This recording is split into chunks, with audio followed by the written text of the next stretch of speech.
Bienvenue dans 10 minutes, le podcast des Français dans le monde pour aider tous ceux qui se préparent ou qui vivent de près ou de loin la mobilité internationale. Je suis Gauthier Saïs et j'ai le plaisir de passer 10 minutes avec Marion et Cécile, les petits mousquetaires de Budapest. 10 minutes. 10 minutes. Le podcast des Français dans le monde. Petite visite dans la capitale de la Hongrie, connue pour ses thermes et pour ses nombreux touristes qui débarquent pour faire ces enterrements de vie de jeunes filles ou de jeunes hommes chaque week-end. On en parlait hors antenne avec mes invités. Marion Fontan, présidente de l'association. Bonjour Marion. Bonjour Gauthier. Et Cécile Ranis, qui est responsable des activités et animatrice au sein de l'association. Bonjour. Bonjour Gauthier. C'est vrai qu'on va dire un petit mot là sur ces touristes, d'autant qu'il y a une actualité quand même, puisque le pays vient de rafler le prix de la plus forte inflation sur la nourriture ces dernières années. Ça coûte un petit peu cher en ce moment. Ah oui, c'est sûr que ça coûte cher, ça coûte de plus en plus cher en fait, de vivre en Hongrie, mais ça n'arrête pas les touristes.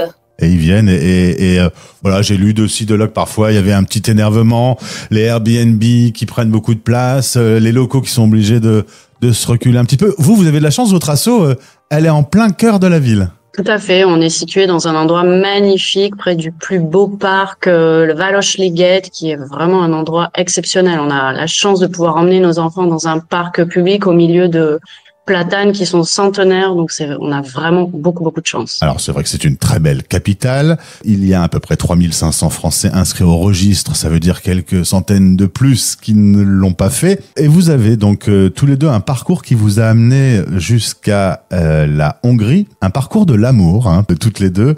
Marion, tu es originaire d'Alsace, un petit village près de Strasbourg. Juste comme on arrive aux fêtes de Noël, fais-moi rêver, comment s'appelle ce petit village ? Vaslon, c'est même pas trop sexy, mais ma mère actuellement habite à Ergersheim, qui est plus alsacien. Les plus beaux marchés de Noël de France, c'est quand même dans ce coin-là de France.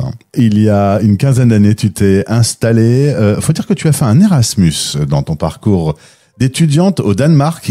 Tu as rencontré ton mari, qui est lui hongrois. Et contre toute attente, c'est toi qui as tenu à aller vivre en Hongrie, pas lui. Il était content d'être parti, lui. Ouais, c'est ça exactement. Il cherchait pas trop le chemin du retour. Mais bon, on s'est dit qu'on allait tenter de vivre ici pour 6 mois. Et puis ça fait 15 ans. 2 enfants plus tard. Donc je pense que c'était le bon choix. Alors Cécile, toi tu es originaire de Toulon. Depuis une vingtaine d'années, tu es installée. Et c'est aussi l'amour qui t'a amené dans cette capitale. Comment ça s'est passé ?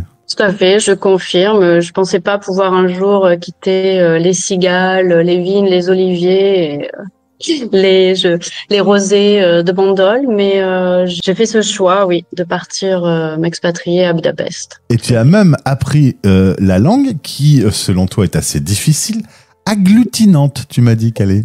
Oui, je confirme. Mais au final, maintenant, curieusement, je parle mieux hongrois qu'anglais, donc on peut arriver à apprendre cette langue, une langue agglutinante, oui, parce que elle comporte des préfixes et des suffixes casuels pour parler de cette langue. Et il n'y a pas beaucoup de points communs avec nos racines, donc difficile de s'y mettre, quoi. Oui, moi pour vous donner une idée, j'ai mis 6 mois pour arriver à lire en fait tous les messages qu'on peut voir dans la ville, les publicités. Donc imaginez, 6 mois pour arriver seulement à déchiffrer ou à lire des publicités. Et je dirais 10 ans pour l'apprendre, à peu près. Et maintenant tu fais tes courses Finger and the Noise, tu comprends tout, même les notices. Ah oui. Ça y est. Je règle mes impôts, je gère tous les papiers administratifs, tout va bien. Alors évidemment, puisque c'est l'amour qui vous a amené, et il y a eu l'arrivée d'enfants dans la foulée, et puis les enfants ont grandi, et il y a eu la préoccupation du maintien du français, vous voyez où je veux en venir. Dans le cadre du partenariat avec la Fédération Flamme Monde, on se retrouve aujourd'hui pour mettre en lumière les petits mousquetaires qui étaient finalement nés un peu par regroupement de parents francophones qui se voyaient dans le parc et ça a fini par créer l'association en 2017, c'est un peu ça la genèse ? Tout à fait, tout à fait. Des parents qui avaient des enfants dans le parc se sont dit, mais comment faire pour que nos enfants continuent à parler la langue française et ne switchent pas immédiatement sur la langue hongroise. Du coup, ils se sont regroupés, ils ont trouvé quelqu'un pour animer tout ce petit monde. Et puis, au final, au bout d'une année de fonctionnement comme ça, à la bonne franquette, ils se sont regroupés pour créer l'association Flamme Petits Mousquetaires de Budapest. Alors aujourd'hui, on va donner quelques chiffres. L'asso existe depuis 8 ans. Il y a 97 enfants qui vous suivent chaque semaine pour 26 heures de travail, 63 familles, 9 stagiaires qui travaillent. Toi-même, Cécile, tu es salariée de l'association. Oui, et j'essaye de porter tout ce petit monde puisque je suis responsable des activités et animatrice dans toutes les activités. Donc c'est vrai que je n'ai pas une seule journée qui se ressemble et c'est ce que j'aime dans ce métier parce que c'est très varié, c'est très riche et j'ai pas l'impression d'aller travailler en fait le matin. Donc ça j'espère que ce sentiment va me porter longtemps. Ça nous fait un point commun. Trouver le bon ratio qualité-prix pour les familles, tout en développant une structure, en la solidifiant. Un petit mot quand même pour toutes les assos du monde qui nous écoutent. C'est un challenge au quotidien? C'est un challenge, mais c'est possible. Donc, le petit mot, c'est vraiment de pas laisser tomber. Je pense que c'est très important en fait de proposer des activités en français dans nos associations en fait qui ne sont donc où on ne fait pas de profit, de trouver la bonne formule pour être pérenne, pour proposer des activités qui puissent continuer. Nous, juste pour dire, quand on a commencé il y a 8 ans, on avait des enfants évidemment qui nous suivent toujours. Les plus grands ont 16 ans actuellement. Et je pense que la pérennité des activités, le fait qu'ils soient heureux de se retrouver toutes les semaines, les motive aussi au final à garder le contact avec la langue et à continuer à parler français. Donc. Petite particularité locale, on travaille chez vous le lundi et le vendredi pour les 3-6 ans. Oui, c'est le point fort en fait de notre association puisqu'on propose une journée d'immersion totale en français pour des enfants qui ont entre 3 et 7 ans. Donc ça veut dire que les enfants viennent une fois par semaine dans leur journée en français avec les petits mousquetaires. Et puis le samedi, ce sont les primaires, il y a aussi les centres aérés et des colonies de vacances à la ferme. Oui, alors les colonies de vacances à la ferme, ça sera notre 4e année cet été. Ouais. Les enfants en redemandent, ils demandent des jours en plus, ce qui est donc c'est aussi on a bénéficié des subventions Flamme Projet pour ces colonies de vacances, ce qui nous a permis d'acheter des tentes.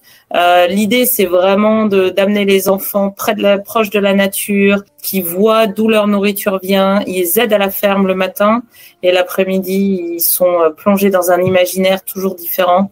Donc moi j'y vais, je fais la cuisine sur place, cuisine au feu de bois, etc. C'est super. Et douche solaire. Ah ouais. Quand il y a du soleil, il y a de l'eau chaude, sinon. Voilà, sinon c'est douche froide. Mais c'est ça. Il y a un an, aux rencontres mondiales, où d'ailleurs on a eu l'occasion de se rencontrer, Cécile, tu es ressortie de cette réunion qui rassemblait les associations Flamme du monde entier en te disant « Mon Dieu, mais c'est bien sûr, il nous faut des rencontres régionales ». Et donc, vous avez travaillé sur ce projet. 6 pays d'Europe centrale vont se rassembler en novembre prochain. J'ai l'impression que vous êtes assez fiers de ce rendez-vous. Oui, parce que je pense que ça a vraiment donné beaucoup de valeur, de crédit à ce qu'on portait depuis plusieurs années, et je me suis vraiment dit que il fallait qu'on soit pilote de ce projet. Voilà, c'est vrai que j'étais extrêmement motivée, j'ai rencontré des gens extraordinaires, il y avait vraiment un élan, une motivation, et c'est vraiment ce qui a guidé la construction de ce projet. Donc on est fiers effectivement aujourd'hui de pouvoir accueillir 11 personnes prochainement avec 6 pays invités, pays voisins de la Hongrie. On l'avait dit lors de ces rencontres Flamme Monde, le sentiment d'isolement, un peu de solitude, ça peut arriver. La structure associative n'est pas toujours une structure très facile. Se rassembler comme là dans cette rencontre régionale, partager les bonnes idées, les bonnes pratiques, tout ça c'est enrichissant et vous allez sortir de là plus fort finalement. Oui, donc c'est sûr. En plus, on est épaulé aussi par les institutions françaises locales. Donc, ce qui, je pense, il faut quand même le souligner, que l'Institut français nous soutient dans l'organisation de ces rencontres. Et le programme de formation qu'on a mis en place va être incroyable, en plus d'une croisière nocturne sur le Danube pour faire rêver tous nos participants. Très sympa. Si vous voulez en savoir plus, le site internet est disponible en descriptif de ce podcast. Si vous êtes français ou francophone du côté de la Hongrie, envoyez vos enfants dans ces structures Flamme.